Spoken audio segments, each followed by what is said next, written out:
Welcome to EST classes. My name is Subrat and today we will discuss our third chapter, that is demand. So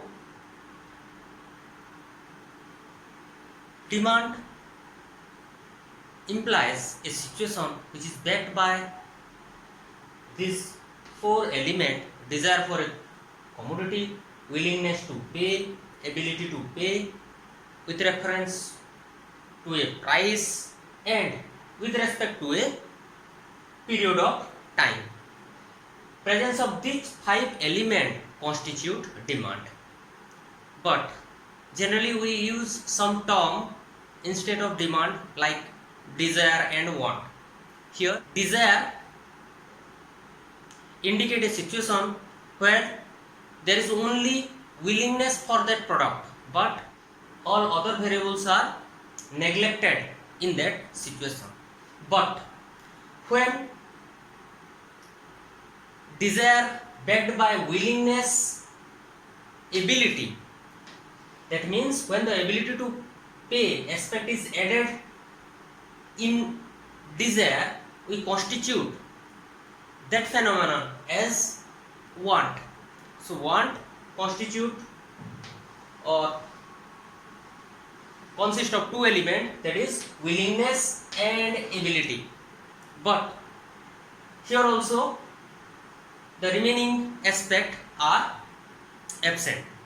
But in case of demand always in reference to a price. Definitely demand implies or demand is constituted with a price, and whenever we are talking about demand we must consider a time period, that may be within an hour, within a week, within a month. It's considered as demand. So again, demand implies a situation which is backed by this five element: desire for a commodity, willingness to pay, ability to pay with reference to a price, and with respect to a period of time. Presence of these five elements constitute demand.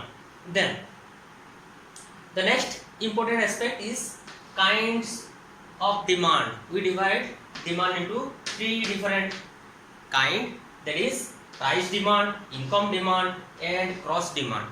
Definitely when there is a change in price, the quantity demand of that commodity change.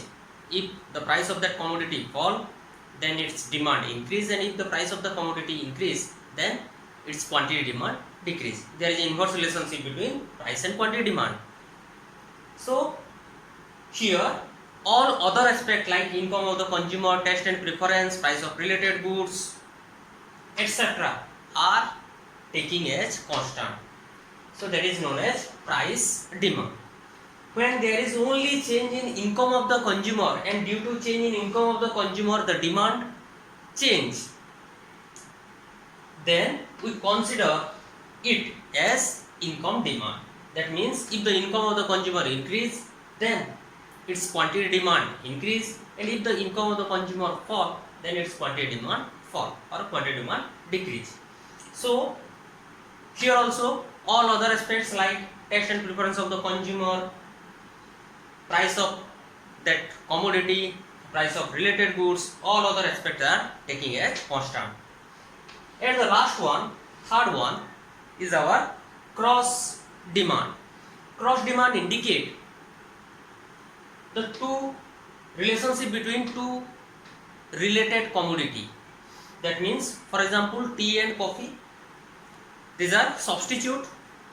Either we consume tea or we consume coffee, but we are not consuming tea and coffee simultaneously.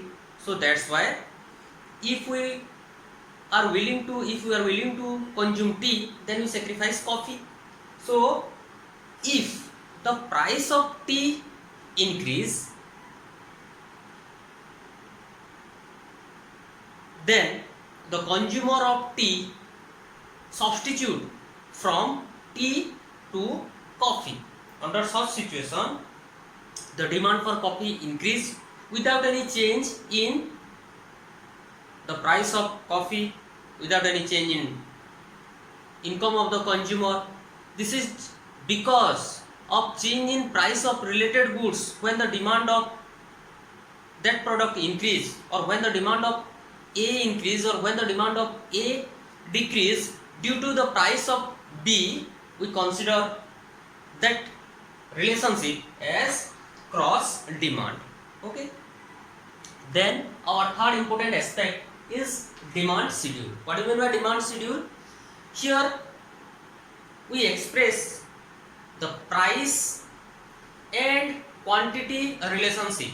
That means at different price the consumer demanded different quantity of goods. When we express that price and quantity relationship in a tabular form, that is known as demand schedule. For example, suppose price and quantity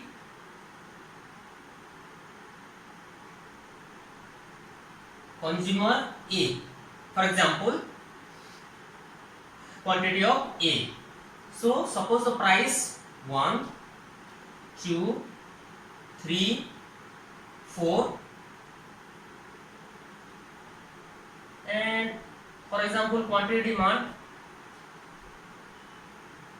4, 3, 2, 1. So definitely when the price is 1, the quantity demand is 4, and when the price increase from 1 to 2, 2 to 3, 3 to 4, its quantity demand decrease from 4 to 3, 3 to 2, 2 to 1. When we represent this price and quantity demand relationship in a tabular form, that is known as demand schedule or individual demand schedule. Here we express only the price and quantity relationship of consumer A, so that's why it is also known as individual demand schedule. And when we reflect, when we plot all this figure into a plane, that is known as individual demand curve. So here price in the y-axis and quantity in the x-axis, and price 0, 1, 2, 3, 4.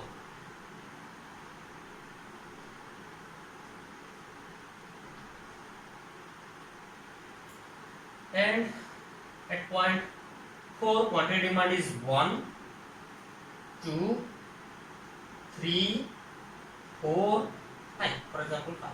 So quantity demand is, when the price is 1, the quantity demand is 4. When the price is 2, quantity demand is 3. When the price is 3, quantity demand is 2. And when the price is 4, quantity demand is 1. So here, when we join all these points, we get D A, demand curve of A, that means consumer A, individual demand curve. When we plot all those points, we get individual A or A's demand curve. Now, for example, market demand curve. When we add all the consumers' price and quantity relationship, we get our market demand curve. So, for example, let's take quantity demand of B, consumer B, then 5, 4, 3, 2, suppose price 1, quantity demand is 2. At price 4, quantity demand is 2. So this is the point. At price 3, quantity demand is 3,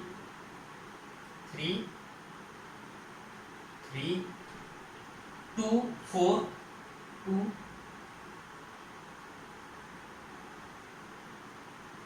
4, At price 1, quantity demand is 5. So here 5.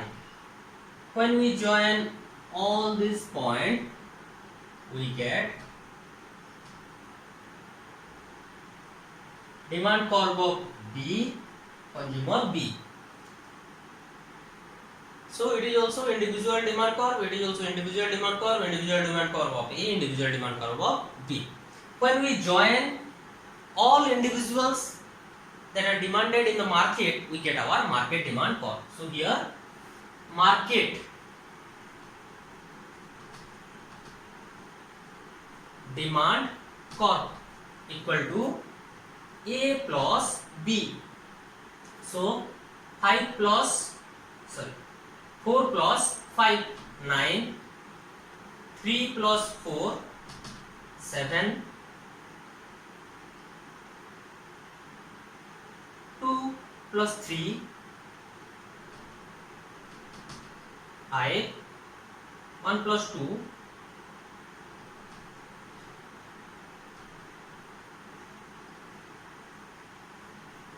so here when we join individual A's demand curve and individual B's demand curve, we get our market demand curve.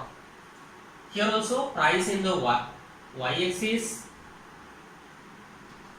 and quantity in the x-axis and price 0, 1, 2, 3, 4.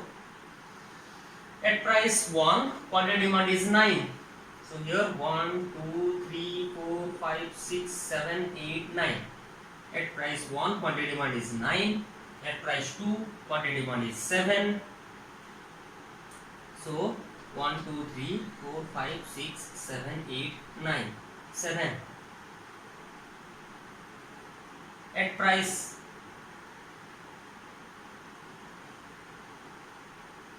3, quantity demand is 5. So here 5. At price 4, quantity demand is 3. When we join this line, we get our market demand curve. So when we represent the price and quantity relationship of an individual, that is known as individual demand schedule. When we represent the price and quantity relationship of the market, that is known as market demand schedule. When we express individual demand schedule in a graphical form, that is known as individual demand curve. And when we add the individual demand curve, we get our market demand curve. Okay, so our next point is determinant of demand, determinant of individual market demand and determinant of individual demand. So here determinants of individual demand and determinants of market demand. So there are a number of factors which determine demand, which affect demand, which either increase or decrease demand. So all those factors which create an effect, that means either increase demand or decrease demand or contrast demand or extend demand, we consider all those elements, all those points as determinant of demand. So first, determinant of individual demand. Here definitely there are 5 points, that is price of given commodity, price of related goods, income of the consumer, taste and preference, and price expectations. Because of all these 5 elements, our demand change. For example, if the price of the commodity, if the price of the commodity increase, then its quantity demand decrease. On the other hand, if the price decrease, then quantity demand increase. So definitely due to change in price, its quantity demand increase or decrease. So that's why it constitute or it consider as determinant of demand, because it determine demand in different situation. Then price of related goods, there are two type of goods, that is substitute goods and complementary goods. When either we use X or we use Y, under such situation that two goods is considered as substitute goods. For example, tea and coffee, wheat and rice, etc. That is considered as substitute goods. That means either we consume tea or we consume coffee, either we consume wheat or we consume rice. On the other hand, there are some goods which increase or decrease simultaneously. We consider that goods as complementary goods. So, for example, car and petrol, pen and refill, then bread and butter, etc. are example of complementary goods. So, here also price of related goods determine demand. If the price of tea increase, then without any increase in price of coffee, definitely some of the consumer substitute from tea to coffee. So that's why the demand for coffee increase. On the other hand, if the price of tea decrease, then under such situation there may be possibility that some of the consumer, those who consume coffee, may substitute coffee from coffee to tea. So that's why both in case of substitute and complementary there is effect in demand or that determine demand. So that's why we consider it as a determinant of demand. For example, complementary goods, if the price of petrol increase, then definitely the demand for bike, the demand for other vehicle gradually decrease.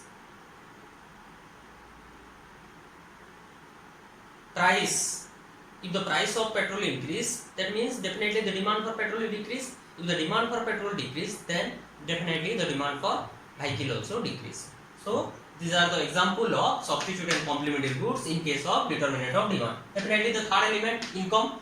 There is a direct relationship between income and quantity demand. If income increases, then quantity demand increases, and if income fall, then quantity demand fall. So that's why income determined our demand. So that's why we consider it as a determinant of demand. Again, taste and preference of the consumer. In certain special case, taste and preference means without, if there is a change in the price of that goods, then also we prefer to consume a particular brand or a particular goods. So that indicate our taste and preference. So definitely taste and preference is also considered as an exception, because if the price of the commodity increase, still the consumer demand that particular goods because of his taste and preference. So that's why taste and preference is an important determinant of demand. Then price expectation, that means if the consumer expect that in near future the price of a particular commodity either increase or decrease, then he will react accordingly. If the price are rising, still the consumer believe that in near future price are increasing beyond our expectation, then under such situation, simultaneously with increasing price, the consumer may demand more goods.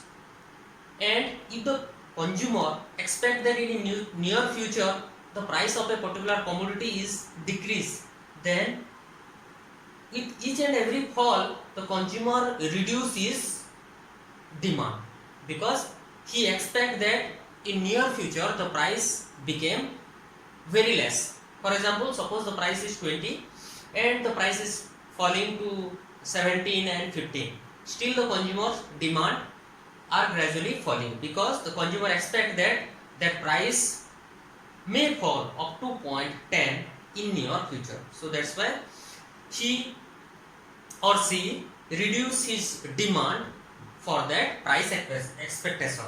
So this price expectation also determine the demand. These are the 5 elements which is considered as determinant of demand.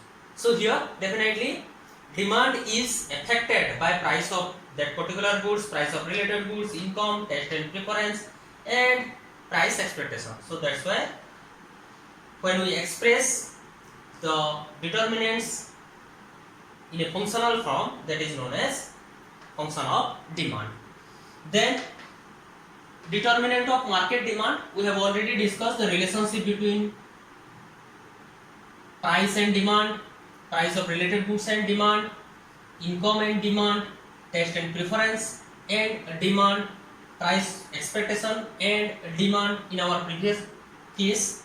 But here we are discussing about some other elements like size and composition of population, season and weather, distribution of income, these three elements. Here definitely size and composition, if the size of the population is more or size of the population is increasing, then definitely the demand for that some product increase. So there is a direct relationship between size of the population. If the size is more, size is higher, then the demand is more, and if the size is less, then the demand is less. Then in certain special season and special weather, the demand for some product increase. For example, during the time of rainy season, the demand for umbrella increase. During the time of winter season, the demand for winter cloth increase. So that's why season and weather determine demand or derive our demand or change our demand. So that's why it is also considered as another important determinant of market demand.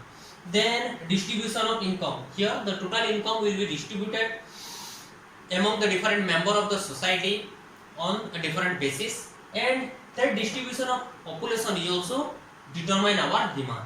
If the distribution of population is equal, then we find or we get demand from each and every section of the society. And if the determinants of demand or distribution of demand is unequal, then under such situation definitely it will affect our demand. So that's why it is considered as determinant of demand. And when we express all these determinant in a functional form, that is known as